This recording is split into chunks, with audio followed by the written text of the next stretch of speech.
Video games being dead or dying is a very popular topic nowadays. So popular actually that a whole movement arose from it called Stop Killing Games. Currently, its EU version garnered over 600,000 signatures.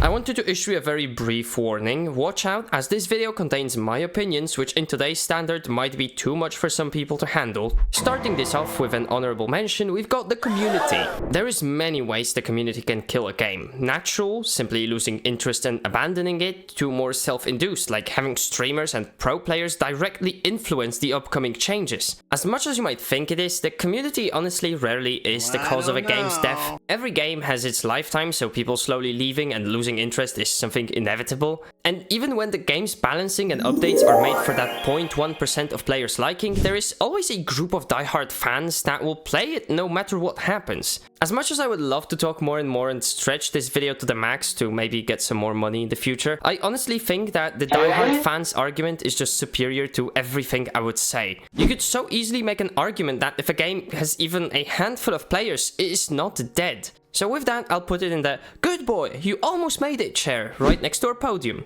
So starting off our top 3, we've got the most common thing that we all got in mind when we think of games dying.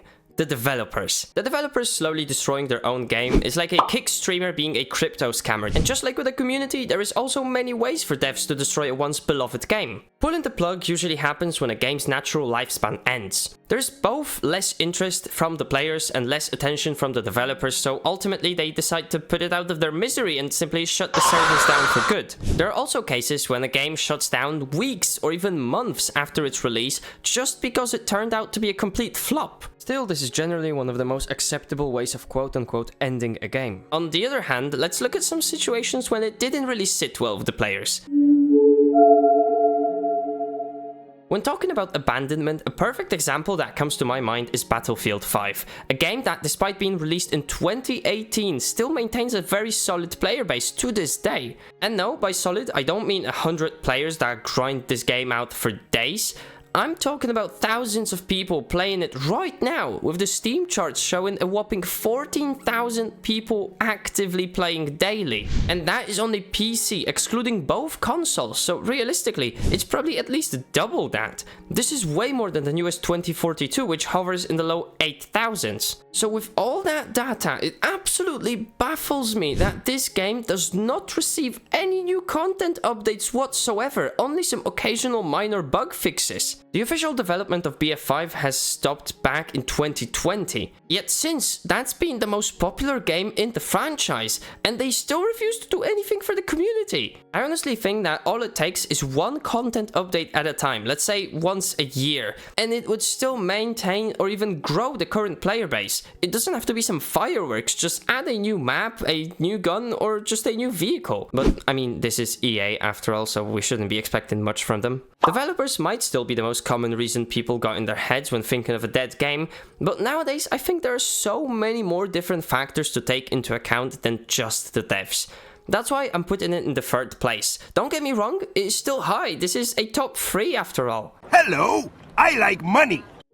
Although it could be classified as the developers still, but I think that greed and laziness has become such a big and problematic topic that it just deserves a separate spot. There are mostly 3 reasons for it to start taking over a game. First, the shortest and the simplest one, the game we get is already centered around monetary gain and nothing else. Usually the devs are very prepared to pull the plug on it anytime they make like $1 billion or whenever the hate becomes too much for them. I don't want to point fingers, but when you get hit with a trailer like most innovative battle royale game of all time includes 4D gameplay, NFTs, AI, and it strokes your dick for you, that just screams scam, man. The second reason is the game is thriving. This might be the only thing in the whole video that I do not mind at all. If you made an amazing game and people want to play it and want to consume more of it, go for it. Just look at Fortnite. As soon as the popularity grew bigger, the shop did too. A little flex, but I still remember playing it back in Season 0 when you only had a bunch of skins that, let's be honest, weren't nothing groundbreaking at the time. And even then, you still had to level up to even get the option of buying those skins. It really showed me that the dev team wasn't even sure if the game is going to succeed and they would just focus on gameplay.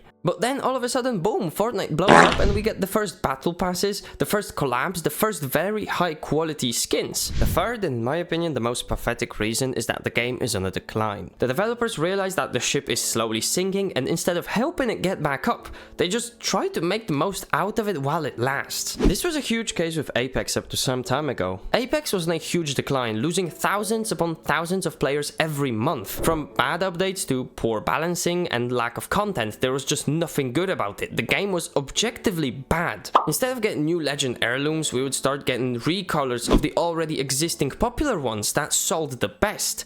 If you don't know what an Apex heirloom is, it's basically a melee weapon that, you know, does nothing, like a CSGO knife. Then they would purposefully overbuff a character, then give them some insane cosmetics so that it sells a crap ton. And after that, the character would just get nerfed into the ground, making them unplayable. So now you've got 50 skins for a shit hero that you won't ever be able to play again. There were a lot, and I mean a lot more new microtransaction friendly changes. And the tipping point came when they announced they will be splitting the battle pass into two different ones. Apex called it evolving the battle pass, and people rightfully called it fucking them over. The same goes for Clash Royale, for example. From OP must-have cards being locked behind ridiculous paywalls, I mean ridiculous hundreds of dollars for a mobile game, to having 50 different battle pass options every single season. It's super sad to see because these games, they were peak, man. They were peak just a few years ago. But the sad reality is that when a game goes panic mode and shifts its focus fully into microtransactions, it rarely ever gets back up from that. So no matter if you're a PC player or mobile player, you simply cannot escape greed and laziness. That's why I'm putting it in the second place of our podium. And for number one, I have a question. Do you realize that I purposefully didn't talk about console players just a second ago? I mentioned PC players and mobile players, and that's all because of our last reason. See, console players make up most of our gaming population, and for the past few years, they've been facing a new enemy. I'm an adult virgin. Cheaters existed since the beginning of gaming, but most of us think of cheaters as these wall-hacking and aimbotting miserable creatures that have nothing better to do than to just simply cheat in a video game. And that isn't really wrong when it comes to PC players, but on console, there's a different type of hell. See, there's this ancient joke in the gaming community that you just cannot cheat on console. It is simply impossible. Or at least it was. We have seen a rise of new console exclusive cheats way more destructive than the PC ones. And the worst thing being that they are almost untraceable and very, very unlikely to be banned. Introducing Strike Pack, Cronus Zen, Zim, and DDoSing. The most popular out here is probably DDoSing, which, if you didn't know, isn't just some game-winning exploit. It's an actual crime. In more and more cases, people have been getting sued or even receiving jail time over doing this. For the unfamiliar ones, DDoSing, in short, it's overloading a server with junk. And no, not like a Minecraft server or so. The actual IRL server, this thing right here. This causes insufferable lagging and a lot of the times kicks you out of the game, and even in some cases might damage the server, meaning you are fucked, my guy. You just destroyed some billion-dollar company's property. The other three things, that being the Strike Pack, the Cronus Zen, and the Zim, are all third-party devices that give you huge advantages over everybody else. The Strike Pack gives your controller extra functions like paddles or custom button remapping, and you might think there isn't nothing wrong with that. Yeah, like Elite controllers have existed for a very long time.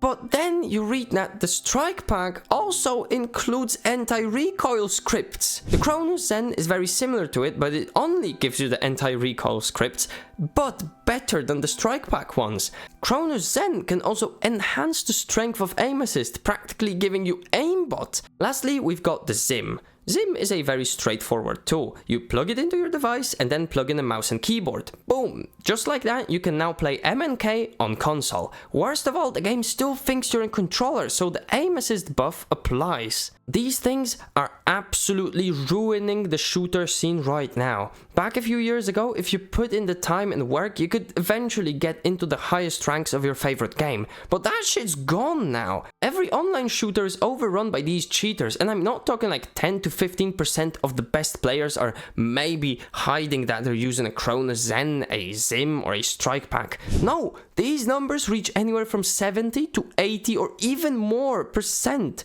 for most of the games nowadays. And that's only talking about the highest rank in each game. This ends up creating a very toxic and harmful cycle as more and more players think that cheating is now necessary to achieve a higher rank. Just like that, in a few years, competitive console gaming has become the most cheater-infested space in all of gaming. This might not be the most universal reason for a game to die, but for me, this case is the biggest out of them all. It's not just one game, it's a whole niche of console shooters getting demolished by cheaters and DDoSers with little to no countermeasures to prevent it. And because that, I'm putting it in the #1 spot, at the top of our podium for why do games die. This list was based purely on my opinions and observations.